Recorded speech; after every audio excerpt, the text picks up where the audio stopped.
கிரி வழங்கும் simply divine பஞ்சபூத திருத்தலங்கள் சீரீஸ்ல இந்த வீடியோல நாம பார்க்க போறது மண் தலமான ஏகாம்பரேஸ்வரர் திருக்கோயில். சிவபெருமான் தமிழ்நாட்டின் காஞ்சிபுரத்துல ஒரு இடத்தை சுட்டி காட்டி பார்வதி தேவிய தவம் செய்யும்படி சொல்றாரு. பார்வதி தேவியும் காஞ்சிபுரத்துக்கு போய் ஒரு மாமரத்தை தேர்வு செஞ்சு மண்ணால் ஆன ஒரு லிங்கத்தை பிரதிஷ்டை செஞ்சு தவம் செய்ய ஆரம்பிக்கிறாங்க. அவங்க தவ பலத்தை சோதிக்கிறதுக்காக சிவபெருமான் பெருவெள்ளத்தை ஏற்படுத்துறாரு.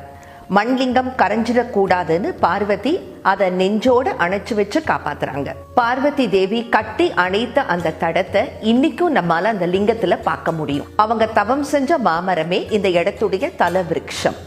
சுமார் 25 ஏக்கர் பரப்புல இருக்கிற ஏகாம்பரேஸ்வரர் கோயில்ல 6 கால பூஜைகள் நடக்கும். மண் லிங்கம்ங்கிறதுனால அபிஷேகம் கிடையாது, புனுகு மட்டுமே சாத்தப்படுகிறது.